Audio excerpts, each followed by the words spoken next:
Hello friends, मैं हूं Afsana and welcome to my channel the aid of learning. आज हम लोग कुछ कॉमन सर्जिकल इंस्ट्रूमेंट के बारे में जानेंगे जो कि ऑपरेटिंग रूम में डॉक्टर्स यूज़ करते हैं। ठीक है, क्योंकि हमें भी थोड़ी सी नॉलेज होनी चाहिए। अगर आप डॉक्टर नहीं हैं तो अगर एक कॉमन इंसान है तो आपको भी नॉलेज होनी चाहिए कि ऑपरेटिंग रूम में क्या क्या इस्तेमाल होता है। और अगर आप डॉक्टर हैं तो आप बताइएगा कि कौन कौन से इंस्ट्रूमेंट आपने देखे हैं। ठीक है, अगर आप मेडिकल की तैयारी कर रहे हैं तो, या फिर आप मेडिकल में एंट्री ले चुके हैं तो चलिए ठीक है, पहले हम लोग देखेंगे कि कॉमन सर्जिकल इंस्ट्रूमेंट जो कि नॉर्मली सर्जरीज में इस्तेमाल होती हैं वो कौन सी होती हैं, और कुछ जो है वो स्पेशल सर्जिकल इंस्ट्रूमेंट होते हैं उनको भी हम लोग आज देखेंगे कि वो कैसे होते हैं। ठीक है, तो चलें वीडियो शुरू करते हैं। सबसे पहले बात आती है स्कैल्पेल की। तो आप अक्सर कोरियन सीरीज में देखते होंगे, जब भी कोई डॉक्टर वाला सीरीज देख रहे होते हैं, जैसे कि डॉक्टर किम हो गया या फिर डॉक्टर जॉन, तो उनमें देखा होगा आपने कि इस तरह का स्कैल्पेल होता है जिससे सबसे पहले क्या किया जाता है, इंसिजन किया जाता है। तो स्कैल्पेल का काम क्या होता है? स्कैल्पेल का काम होता है इनिशियल इंसिजन करना और टिश्यू को कट करना। ठीक है, और जो स्कैल्पेल होते हैं उनमें एक ये जो होता है ऊपर वाला पार्ट, ये हैंडल होता है जहाँ पे वो पकड़ा जाता है, जहाँ से होल्ड किया जाता है, और ये दूसरा जो होता है वो ब्लेड, और ब्लेड से क्या किया जाता है, कट किया जाता है। ये सबको पता है स्कैल्पेल का काम क्या होता है। और एक्चुअली क्या होता है, ऐसा जैसे ब्लेड हम लोग देखते हैं तो ब्लेड जो होते हैं वो बहुत तरह के होते हैं, और ब्लेड को जो है ना वो नंबर्स में होते हैं। अलग अलग ब्लेड्स का अलग अलग नंबर होता है, जिनमें कुछ ब्लेड्स का नंबर हम लोग देखते हैं कौन कौन सा ब्लेड जो कि नॉर्मली यूज़ होता है। जो पहला ब्लेड का नंबर है ब्लेड 10 है, ऐसा होता है कुछ। ठीक है, इस तरीके से ये आगे से थोड़ा सा ये ऐसा कर्व होता है और ये इस तरह का ब्लेड होता है। तो ये प्राइमरली यूज़ होता है लार्ज स्किन के इंसिजन के लिए, जैसे कि लैप्रोटोमी हो गया, तो लैप्रोटोमी में इसका इस्तेमाल किया जाता है।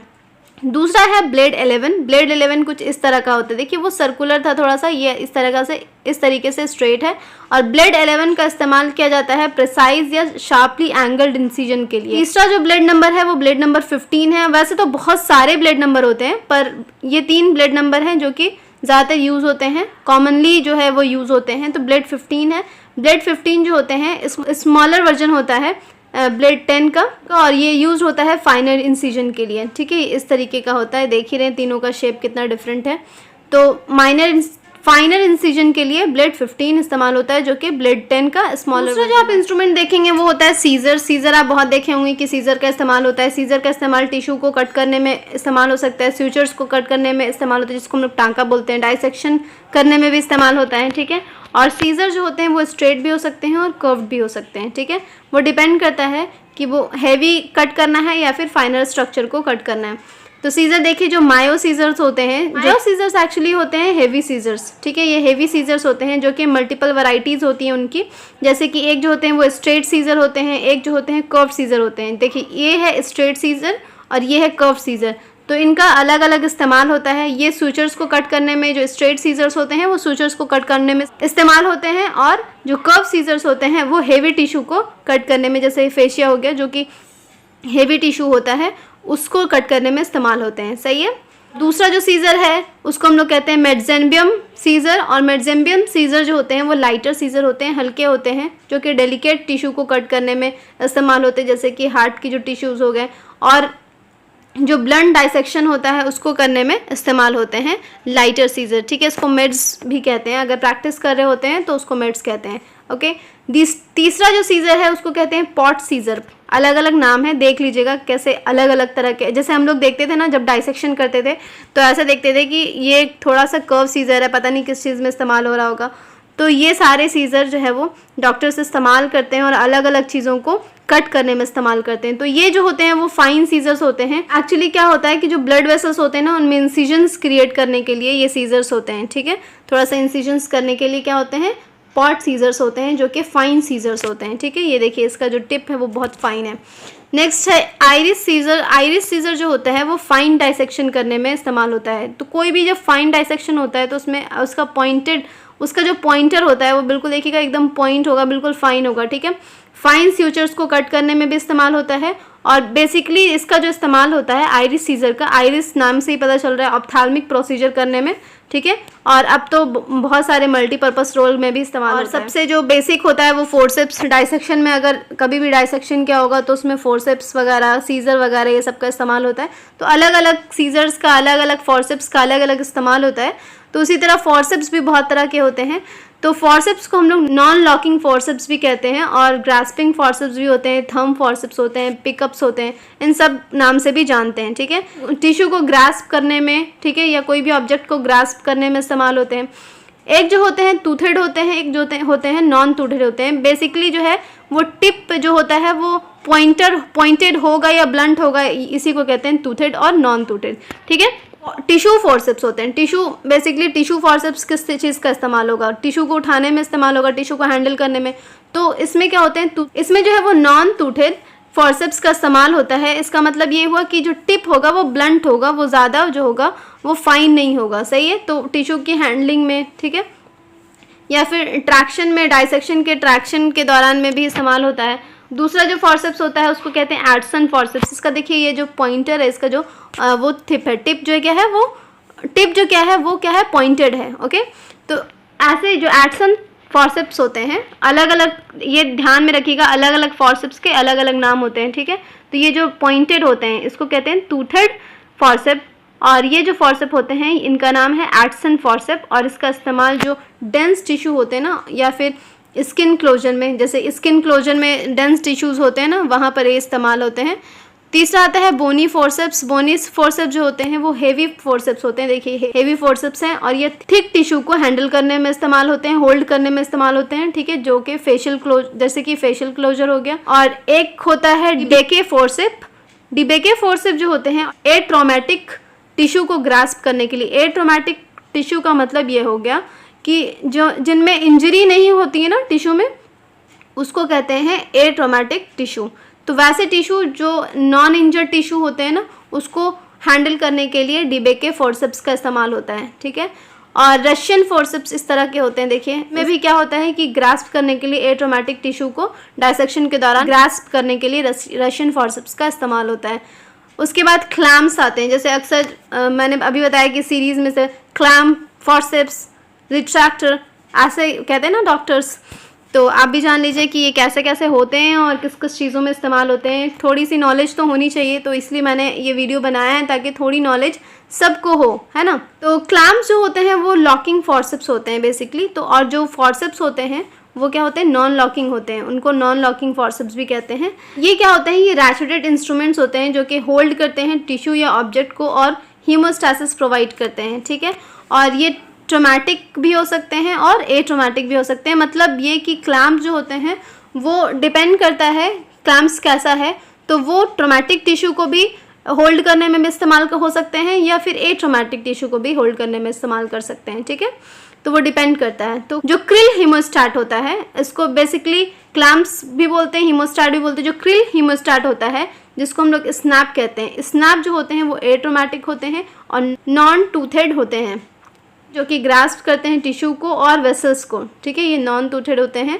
और ये ग्रास्प करते हैं किसको, वेसल्स को, या और टिश्यू को ग्रास्प करते हैं। जिसको जो है टाइट करना होता है ना, उसको होल्ड करने में वैसे टिश्यू को ग्रास्प करते हैं, या वैसे वेसल्स को ग्रास्प करते हैं जिसको क्या करना होता है, टाई करना होता है। इसको हम लोग, और ये जो है वो ब्लंट डाइसेक्शन में भी इस्तेमाल होता है। दूसरा है केली क्लैम्प। केली क्लैम्प बेसिकली थोड़ा सा लार्ज साइज का होता है। ये वेरिएशन है हीमोस्टैट का, ये थोड़ा लार्ज साइज का होता है, सिमिलर फंक्शन होता है, जो कि ग्रास्प करता है लार्जर टिश्यू को और वेसल्स को। ठीक है, जो केली था ना, जो क्रिल था ना, उसी का एक बड़ा वर्जन बेसिकली समझ लीजिए कि क्रिल का केली जो है वो बड़ा वर्जन है, यानी बड़े टिश्यूज़ को ग्रास्प करने के लिए, और इसका साइज़ भी बड़ा होता है। दूसरा होता है कॉचर क्लैम्प, जो कि ट्रोमैटिक टिश्यू को क्या करता है, होल्ड करता है, और ये टूथेड होता है, यानी जो पॉइंटेड होगा।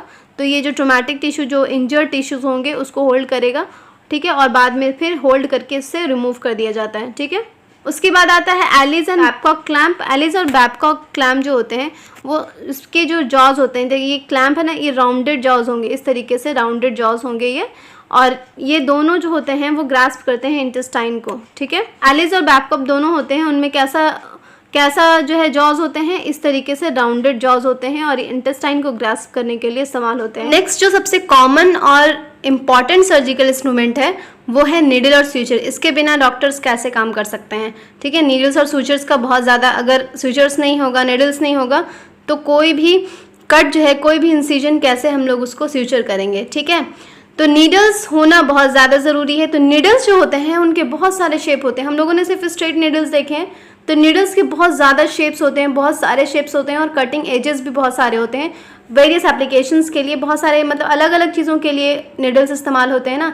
अब स्किन का, अगर स्किन में कहीं पे इंसिजन हो गया तो वहाँ पर कैसे इस्तेमाल होंगे, कैसे नीडल्स इस्तेमाल होंगे, कैसा सूचर होगा वहाँ पे। तो ये डिफरेंट टाइप्स के होते हैं। सूचर्स की बात करें तो सूचर्स भी होते हैं, वो डिफरेंट टाइप के होते हैं, जो एब्जॉर्बेबल होते हैं, एक नॉन एब्जॉर्बेबल होते हैं, ठीक है, और वो डिफरेंट साइजेस में अवेलेबल होते हैं। अगर नीडल शेप की बात करते हैं तो शेप देखिए कितने तरह के शेप हैं, यहाँ पर बहुत तरह के शेप के नीडल्स होते हैं। तो ये जो मोस्ट कॉमनली जो यूज़ होता है वो स्ट्रेट नीडल यूज़ होता है, ठीक है, एक नॉर्मल कट में स्ट्रेट नीडल यूज़ होता है। लेकिन ये सारे जो होते हैं ये सर्जन इस्तेमाल करते हैं, जो कर्व नीडल्स होते हैं ये सर्जन इस्तेमाल करते हैं, जो स्पेशलिस्ट होते हैं वो इस्तेमाल करते हैं, ठीक है।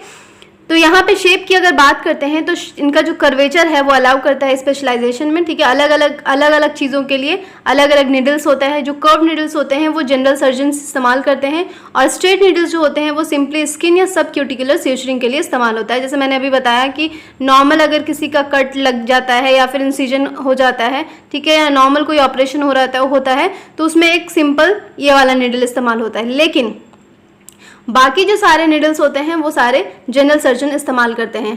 अगर टाइप्स की बात करें तो ये देखिए कितने तरह के हैं, एक टेपर्ड है, एक कटिंग है, एक रिवर्स कटिंग है, एक ब्लंट है। तो इसी तरीके के नीडल्स होते हैं। नीडल्स का मेन मकसद क्या है? नीडल का मेन मकसद ये होता है कि अच्छे से टिश्यू को डाइसेक्ट कर दे ताकि जो है सूचर जो है वो पास हो जाए, यही तो मेन मकसद होता है।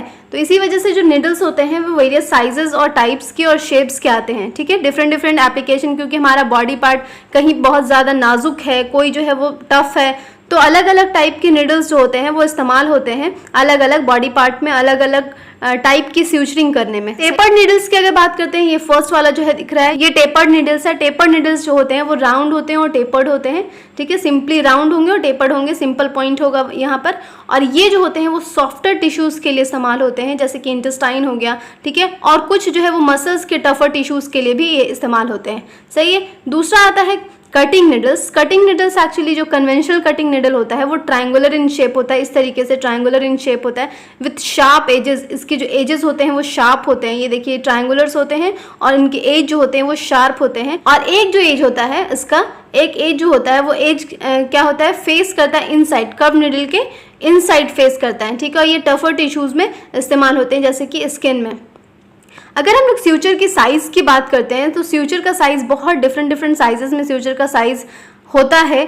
तो आप कहिएगा स्यूचर का साइज़ भी होता है, बिल्कुल होता है। जैसे कि अगर वेसल्स का लाइगेशन करना है तो जाहिर सी बात है मोटे वाले सूचरिंग तो नहीं होगी ना, वो तो बहुत पतला स्यूचर होगा, क्योंकि ऑलरेडी जो वेसल्स जो होते हैं वो इतने पतले होते हैं कि उसके लिए जो है वो लेंसेज लगाने पड़ते हैं उसकी स्यूचरिंग के लिए, या उसका जो ऑपरेशन होता है उसके लिए लेंसेज लगाकर डॉक्टर्स करते हैं, ठीक है। तो यहाँ पे स्यूचर्स का साइज़ भी, तो जाहिर सी बात है स्यूचर का साइज़ भी बहुत ज़्यादा जो होगा वो उस लेस डायमीटर का होगा। तो स्यूचर का जो साइज़ होता है वो अलग अलग जगहों पर अलग अलग इस्तेमाल होता है, जैसे कि बहुत सारे टाइप के होते हैं, बहुत सारा साइज़ होता है, जैसे कि 5 हो गया, 11 0 हो गया, ठीक है। और जितना ज़्यादा नंबर हाइयर होगा उतना उसका डायमीटर कितना होगा, ज़्यादा होगा, और जितना जीरोज़ बढ़ेंगे उसका डायमीटर कम होता चला जाएगा। इसको समझिए थोड़ा सा। जैसे कि अगर ये पिक्चर आप देख रहे हैं तो इस पिक्चर में आप देखिए कि ये सबसे मोटा दिख रहा है, उसके बाद पतला, उसके बाद पतला पतला पतला पतला, ये पतला होता चला गया, सही है ना। तो अब देखिए जो मोटा स्यूचर है, जाहिर सी बात है टफ रीजन होगा वहाँ पर मोटा स्यूचर इस्तेमाल होगा जो बहुत ज़्यादा मोटा है। तो ये नंबरिंग होती कैसे है, तो मैं बताती हूँ कि जो स्यूचर का साइज़ होता है वो एक्चुअली मेट्रिक यूनिट में मेजर किया जाता है, मेट्रिक यूनिट में मेजर किया जाता है। मेट्रिक यूनिट क्या होता है? मेट्रिक यूनिट एक्चुअली क्या होता है, 1/10 ऑफ mm होता है, यानी मिलीमीटर का 1/10 मेट्रिक यूनिट कहलाता है। तो समझ जाइए कि स्यूचर कितना पतला हो सकता है। या फिर इसको नंबर में भी मेजर करते हैं। नंबर में कैसे मेजर करते हैं, जैसे यहाँ पे जो लिखा हुआ है ये नंबरिंग में है मेजर्ड, ठीक है। इसमें क्या होता है, देखिए 5 अगर 3 है तो बहुत मोटा है, उसके बाद 2 है तो उससे पतला हो गया, 1 है तो उससे पतला हो गया, 0 है तो उससे पतला हो गया। ये 2 0 इसको लिखते हैं 2 0, 2 0 को लिखते हैं 2 0। अगर 3 0 हुआ तो इस तरीके से 3 0 इस तरीके से लिखेंगे। अगर 4 0 हुआ तो इस तरीके से लिखेंगे, या फिर इस तरीके से भी लिख सकते हैं, इस तरीके से, सही है। तो ये जितना जीरोस बढ़ता चला जाएगा उतना स्यूचर जो होगा वो पतला होता चलेगा, उसका डायमीटर उतना ही लेस होता चला जाएगा, सही है। और जितना जो है वो जीरो घटेगा उतना क्या होगा, वो मोटा होता चला जाएगा, उसका डायमीटर उतना ज़्यादा बढ़ता चला जाएगा। तो स्यूचर का साइज तो आपको समझ में आ गया होगा। तो डिपेंड करता है कि कौन से टिश्यू कौन से टिश्यू की स्यूचरिंग करनी है उस पर डिपेंड करता है कि स्यूचर का साइज कितना मोटा या पतला होगा। ओके, ये बात तो आपको समझ में आ गई। दूसरा होता है स्यूचर का टाइप। तो स्यूचर के टाइप में दो तरह के स्यूचर्स होते हैं, एक होते हैं एब्जॉर्बेबल, एक होते हैं नॉन एब्जॉर्बेबल। आपने देखा होगा कि अक्सर जब टाँका लगता है तो किसी किसी को कहते हैं डॉक्टर कि 1 हफ्ते बाद आइएगा, आपको टाँका कटवाना है। लेकिन किसी किसी का जैसे होता है ना कि उसको ज़रूरत नहीं पड़ती टाँका कटवाने की, वो सिंपली ठीक हो जाता है, उसको कटवाने की ज़रूरत नहीं पड़ती। तो उसी तरीके से जो एब्जॉर्बेबल होते हैं वो सिंपली जो है वो सूख जाते हैं, अपने आप सूख जाते हैं, और नॉन एब्जॉर्बेबल होते हैं उनको क्या करना पड़ता है, वो कटवाना पड़ता है। तो इसमें क्या होता है, ब्रेडेड होता है और मोनोफिलामेंट होता है। तो जो ब्रेडेड होता है उसमें इस्तेमाल होता है विक्राइल और पॉलीसॉब, और ये एक्चुअली इंटरनल एनास्टोमोसिस के लिए या इंटरनल जो कनेक्शन करना होता है, जैसे कि इंटेस्टाइन है, 2 इंटेस्टाइन में कट लगा तो उसको कनेक्ट करना हुआ, तो इसके लिए इस्तेमाल होता है। ठीक है, और मोनोफिलामेंट में मोनोक्राइल, मैक्सॉन है, पीडीएस है, क्रोमिक गट है, ये सारे जो है मोनोफिलामेंट्स होते हैं। इसमें जैसे कि फेशियल क्लोजर हो गया, सब क्यूटिकुलर स्किन क्लोजर हो गया, इन सब में इसका इस्तेमाल होता है। नॉन एब्जॉर्बेबल में क्या होता है, ब्रेडेड में जैसे सिल्क का इस्तेमाल होता है वेसल्स के लाइगेशन में, और मोनोफिलामेंट में प्रोलीन और सर्जियोप्रो या फिर मोनोसॉफ या फिर नायलॉन का इस्तेमाल होता है। स्किन क्लोजर और रीअप्रॉक्सीमेट लैक्रेशन में इस्तेमाल होता है। सही है, तो स्यूचर के साइज और टाइप्स दोनों समझ में आ गए। अब बात करते हैं स्किन ग्लूज और स्टेपलर्स की। तो स्किन ग्लूज और स्टेपलर्स जो होते हैं, मैंने जैसे बताया भी कि जो एब्जॉर्बेबल नॉन एब्जॉर्बेबल स्यूचर होते हैं, उसी तरह स्किन ग्लूज भी आते हैं जो सिंपली जो है स्किन को क्या करते हैं, ग्लू कर देते हैं, साट देते हैं, वो चिपका देते हैं। ओके, तो इसमें स्किन ग्लूज देखिए इस तरह का होता है जो सिंपली क्या करते हैं, इनको एक दूसरे से चिपका देते हैं। ठीक है, तो ये बहुत आसानी से हो जाता है, और ये जो है जाहिर सी बात है स्किन पे करना है तो जाहिर सी बात है कि उसमें क्या होगा, उसमें कुछ कॉस्मेटिक जो होंगे सामान होंगे, तो वो डिपेंड करता है कि सर्जन कौन से ग्लूज को रिकमेंड करते हैं। ठीक है, तो अपने से मत कर लीजिए कोई भी। ठीक है, ये नॉर्मल आपके इसके लिए नॉलेज के लिए मैं बना रही हूँ वीडियो, ऐसा नहीं कि यूज़ करने लगे। पर आते हैं रिट्रैक्टर। जैसे ही कट लगता है तो रिट्रैक्टर का इस्तेमाल क्या होता है, ये कट को इस तरीके से, क्योंकि ओपन करना है, ये वाला एरिया ओपन करना है, तो यहाँ पर रिट्रैक्टर का इस्तेमाल होता है ताकि ये ओपन वाला पार्ट को ये ओपन ही रहे। इसी वजह से रिट्रैक्टर का इस्तेमाल किया जाता है। जो इंसिजन जो ओपन होता है उसको होल्ड करने के लिए रिट्रैक्टर का इस्तेमाल होता है। ठीक है, तो ताकि जो है वो जो सर्जिकल फील्ड रहे ना वो क्लियर रहे। ठीक है, तो क्लियर मेंटेन रखने के लिए क्या होता है, रिट्रैक्टर्स का इस्तेमाल होता है। या फिर ये हैंड हेल्ड हो सकते हैं या फिर सेल्फ रिटेनिंग हो सकते हैं वाया रैचेटिंग मैकेनिज्म। तो जो रिट्रैक्टर्स होते हैं जो होल्ड बैक करते हैं एब्डोमिनल वॉल्स को, जैसे कभी किसी की एब्डोमिनल सर्जरी हो रही होती है तो डीवर्स रिट्रैक्टर्स जो होते हैं वो एब्डोमिनल वॉल को क्या करते हैं, होल्ड बैक करते हैं। दूसरा होता है आर्मी नेवी रिट्रैक्टर। ये है आर्मी नेवी रिट्रैक्टर, कुछ इस तरह का होता है। ये एक्चुअली स्किन लेयर को एक्सपोज करने में ये लेयर का इस्तेमाल होता है।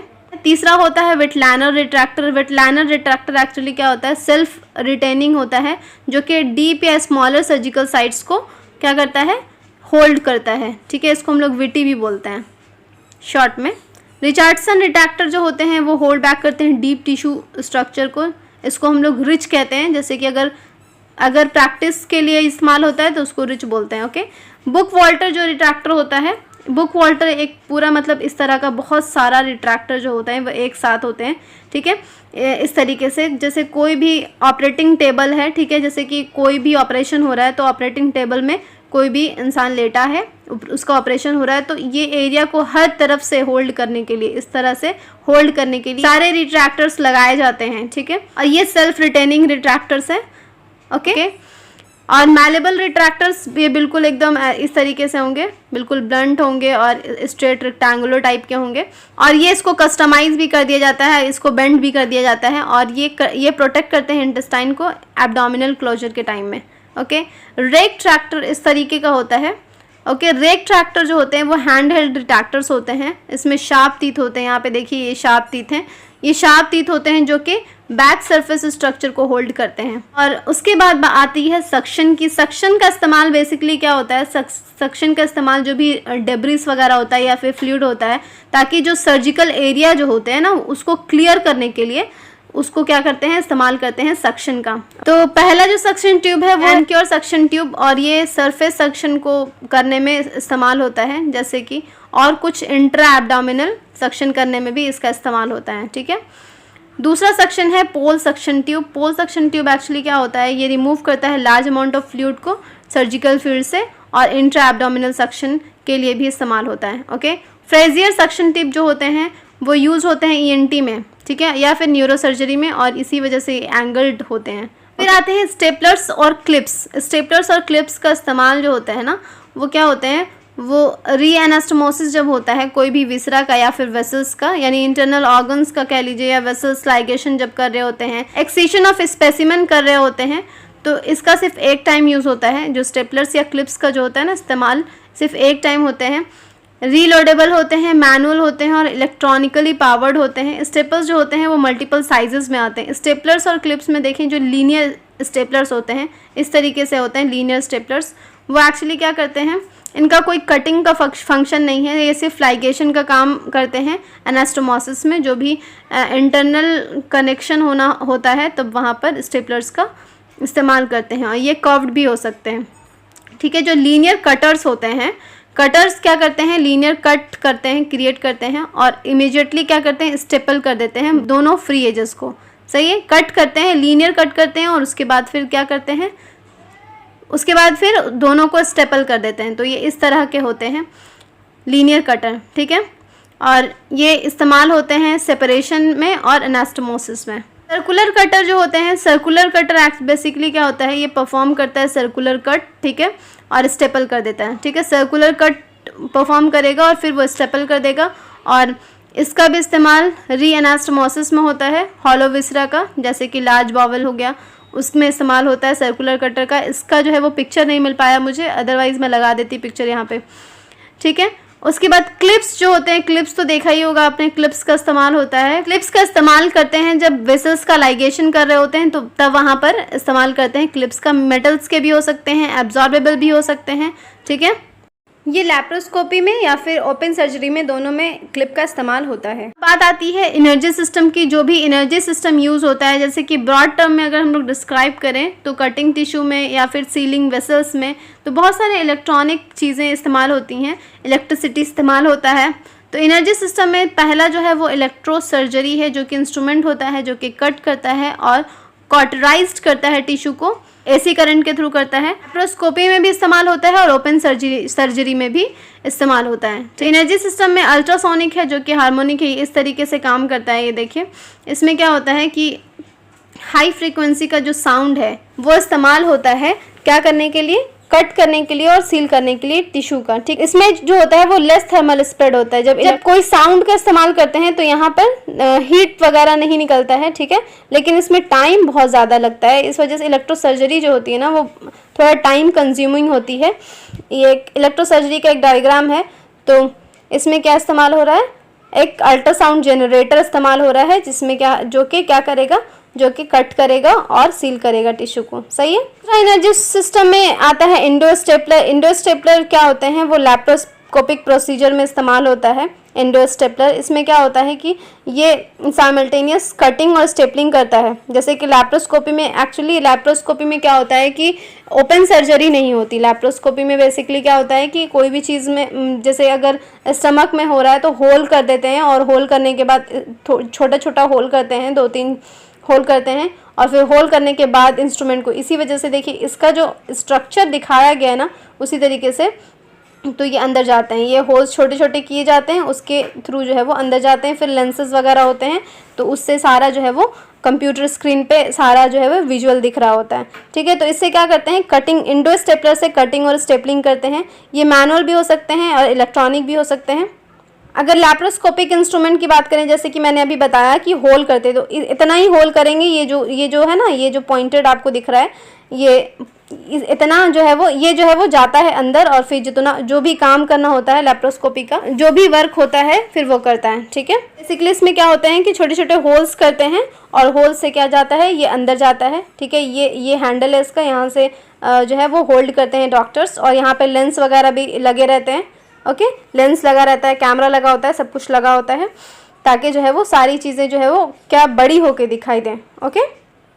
कैमरा जो होता है वो लेंसेज से कनेक्टेड होता है, क्योंकि लेंसेज जो होते हैं वो थोड़ा सा इनलार्ज व्यू देते हैं उसको, और फिर कैमरा उसको क्या करता है, कैमरा उसका फोटोशूट करता है, और फिर डॉक्टर्स जो है वो स्क्रीन पर देख करके क्या करते हैं, ऑपरेशन करते हैं। लेंस भी लगा होता है। लेंस जो होते हैं मल्टीपल एंगल्स होते हैं उनमें, लेंस में हर एंगल से उसका विजुअलाइजेशन हो, इस वजह से मल्टीपल एंगल्स के लेंस लगे होते हैं, ताकि जो है वो हर तरफ से विजुअल आए, उसका अच्छा विजुअल आए स्क्रीन पे और अच्छे से सर्जरी हो पाए, ठीक है। और लाइट सोर्स भी होता है, जाहिर सी बात है अंदर में लाइट सोर्स तो नहीं होता ना, हमारे बॉडी के अंदर लाइट सोर्स नहीं होते, तो लाइट सोर्स भी लगे होते हैं जिनमें फाइबर ऑप्टिकल केबल्स कनेक्टेड होते हैं लेंस से, जो कि इल्यूमिनेट करते हैं फील्ड ऑफ विजन, ठीक है। और थोड़ा सा जो है वो प्रिकॉशन लेना पड़ता है ताकि जो लाइट आउटपुट है वो ज़्यादा गर्म ना हो, ओके। तो लाइट आउटपुट जो होते हैं वो ज़्यादा गर्म नहीं होने चाहिए, इस तरह से कॉशन रखना पड़ता है, ओके। तो ये होता है लैप्रोस्कोपिक इंस्ट्रूमेंट। तो लैप्रोस्कोपी जो होता है उसमें एक और चीज़ होती है, इंसफ्लेटर होता है, जो कि जिसमें इंजेक्ट किया जाता है कार्बन डाइऑक्साइड, और कार्बन डाइऑक्साइड को क्या किया जाता है, एब्डोमिनल कैविटी में क्या किया जाता है, भेजा जाता है, ताकि जो वर्किंग स्पेस है, क्योंकि कार्बन डाइऑक्साइड क्या करता है, वो जो एरिया है ना उसको बढ़ा देता है, ठीक है, और वर्किंग स्पेस बढ़ा देता है ट्रॉकर प्लेसमेंट के लिए और सर्जिकल प्रोसीजर के लिए। तो स्कोपी में कार्बन डाइऑक्साइड को भेजा जाता है अंदर, और उसमें क्या होता है, वो एरिया को फुला देता है, मतलब वो जो एरिया होता है वो बिल्कुल क्लियर कर देता है, सही कर देता है, और वहाँ से विजुअलाइजेशन अच्छी हो जाती है, और विजुअलाइजेशन अच्छी हो जाएगी तो जाहिर सी बात है सर्जरीज अच्छी से होगी, ठीक है। और ट्रॉकर जो प्लेसमेंट होता है, अब मैं बताती हूँ कि ट्रॉकर क्या होता है। उसके बाद आता है ट्रॉकर्स। जो ट्रॉकर्स होते हैं इसी में का इस्तेमाल होता है। तो ट्रॉकर्स जो होते हैं वो ट्रांस एब्डोमिनल वर्किंग पोर्ट्स के लिए होते हैं, जहाँ पे लैप्रोस्कोपी इंसर्ट की जाती है ना, तो ट्रॉकर्स का इस्तेमाल किया जाता है। और ट्रॉकर्स जो होते हैं, और उसके अलावा इंसफ्लेशन और रिमूवल ऑफ स्पेसिमेन के लिए भी इस्तेमाल होते हैं ट्रॉकर्स का, ठीक है। और ये मल्टीपल साइजेस में होते हैं, 5, 10, 12 mm के ये सारे ट्रॉकर्स मौजूद होते हैं, ओके। तो वर्सेस नीडल जो होते हैं, वर्सेस नीडल एक्चुअली क्या करते हैं, नीमो पेरिटोनियम में एक्चुअली यहाँ पे देखिए ये जो नाभ होती है ना हमारी, तो ये नाभ के पास ये होल करते हैं, इस वजह से यहाँ से क्या होता है, यहाँ पे एक नीडल का प्लेसमेंट कर सकते हैं, और नीडल के प्लेसमेंट के बाद जो भी गैस इंजेक्ट करनी होती है फिर यहीं से इंजेक्ट करते हैं गैस, जैसे कि कार्बन डाइऑक्साइड गैस को इंजेक्ट करना होता है तो यहाँ से ही इंजेक्ट करते हैं। तो वर्सेस नीडल का काम क्या होता है, वहाँ पे एक होल टाइप का बना देता है। तो लैप्रोस्कोपिक इंस्ट्रूमेंट जो होता है वो हैंड हेल्ड होता है, शाफ्टेड इम्प्लीमेंट्स होते हैं जो कि ट्रॉकर्स के थ्रू काम करते हैं। ये जो ट्रॉकर्स मैंने आपको दिखाया है ये ट्रॉकर्स के थ्रू काम करते हैं, और ग्रास्पिंग में, रिट्रैक्टिंग में और कटिंग में या कॉटराइजिंग में या फिर अदर फंक्शन में इसका इस्तेमाल होता है, जो लैप्रोस्कोपिक इंस्ट्रूमेंट होता है। उसके बाद कुछ जो स्पेशल्स जो होते हैं, स्पेशल सिस्टम के बारे में मैंने बताया था, स्पेशल इंस्ट्रूमेंट के बारे में मैंने बताया था। उसमें एक है cardiothoracic surgery. Cardiothoracic surgery basically इसमें क्या होता है, इसमें क्या क्या चीज़ें होती हैं, कार्डियो पल्मोनरी बाईपास होता है, ब्रोंकोस्कोपी होती है। उसके अलावा जो होता है कुछ इक्विपमेंट्स होते हैं जो कि थोरैसिक प्रोसीजर में इस्तेमाल होते हैं, ओके। तो कार्डियोथोरैसिक देखिए इस तरह का ये होता है, ये एक टेबल है कार्डियोथोरैसिक का, ये कार्डियो पल्मोनरी बाईपास है।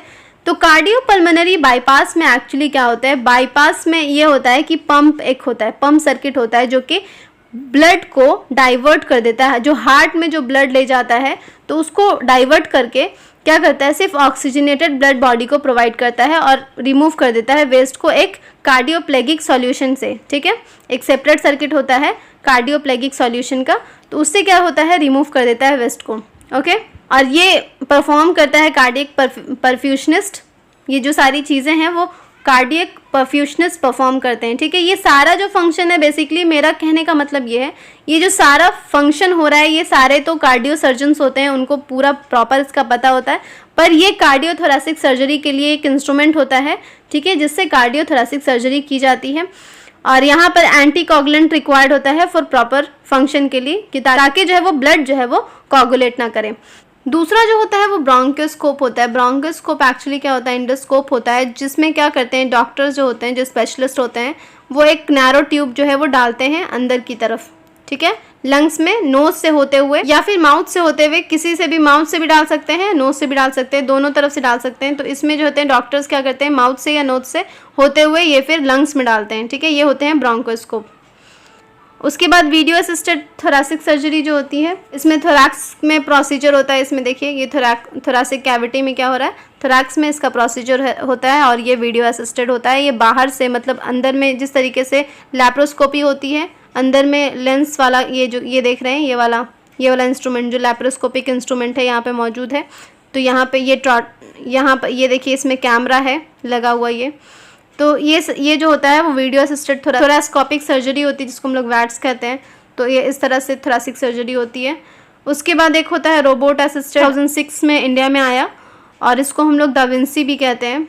इसका जो इस्तेमाल होता है यूरोलॉजी में भी इस्तेमाल होता है, गायनोकोलॉजी में भी, या एंडोक्राइन सर्जरी में भी, या फिर अदर स्पेशलिटी में भी इसका इस्तेमाल होता है। इसमें क्या होता है, बेसिक एक रोबोटिक मशीन होती है जिसमें बहुत सारे नीडल्स लगे होते हैं और इसमें डॉक्टर्स क्या करते हैं, इसको हैंडल कर रहे होते हैं। ऐसा नहीं कि ये खुद से कर देगा, डॉक्टर्स हैंडल कर रहे होते हैं। रोबोटिक सर्जरी सिस्टम में क्या होता है, एक इलेक्ट्रॉनिक पावर्ड सिस्टम होता है, ठीक है। उसमें मल्टीपल आर्म्स होते हैं, ये देखिए ये है मल्टीपल आर्म्स, ठीक है। उसके बाद इंटरचेंजेबल सर्जिकल टूल्स भी होते हैं, तो सर्जिकल टूल्स भी इसमें चेंज कर सकते हैं। फिर सर्जन जो होते हैं वो वर्क करते हैं कंसोल के साथ। कंसोल मैं बताती हूँ कैसा होता है, ये होता है कंसोल। यहाँ पर सर्जन देख करके वर्क कर रहे होते हैं और वहाँ पर यहाँ पे ये जो मशीन होती है ये यहाँ पर वर्क कर रही होती है। कंसोल में डॉक्टर बैठे होते हैं, ठीक है। तो कंसोल में बैठ करके जो भी ये डॉक्टर्स क्या कर रहे होते हैं, डॉक्टर्स इसको जैसे चेंज करना होता है, ठीक है। मान लो कि इसको यहाँ पे करना हो, ये इसको यहाँ पे करना हो, ये सारा काम जो होता है कंसोल के पास होता है। और ये जो सिस्टम ऑपरेट होता है लैप्रोस्कोपिक अप्रोच से ऑपरेट होता है, ठीक है। ये सर्जन कंसोल होता है जहाँ पर सर्जन बैठते हैं, ठीक है। ऑपरेशन सेंटर होता है सर्जिकल सिस्टम में जहाँ पे कंट्रोल करते हैं सर्जन्स रोबोटिक आर्म्स को और स्टीरियोटैक्टिक वीडियो को देखते हैं, ठीक है, जो कि 3 डायमेंशनल व्यू देता है फील्ड का। उसके बाद उसके अलावा जो रोबोटिक आर्म मैंने अभी बताया, रोबोटिक आर्म जो होते हैं वो apparatus होल्ड करते हैं और इंक्रीज करते हैं रेंज ऑफ मोशन को, वो लैप्रोस्कोपी, ठीक है। तो बताइएगा आज की वीडियो कैसी लगी। अगर वीडियो अच्छी लगी हो तो लाइक कीजिएगा, शेयर कीजिएगा, साथ ही साथ अपने एक्सपीरियंस भी शेयर कीजिएगा कि आपने कौन कौन से इंस्ट्रूमेंट देखे हैं अब तक, ठीक है। और सब्सक्राइब कीजिएगा, साथ ही साथ बेल आइकन दबाना बिल्कुल मत भूलिएगा। अगर आपको और कोई वीडियो चाहिए इस तरह की तो आप मुझे कमेंट सेक्शन में बताइएगा, मैं आपके लिए वीडियो लेकर आऊँगी, ठीक है। Thanks for watching my video, bye bye.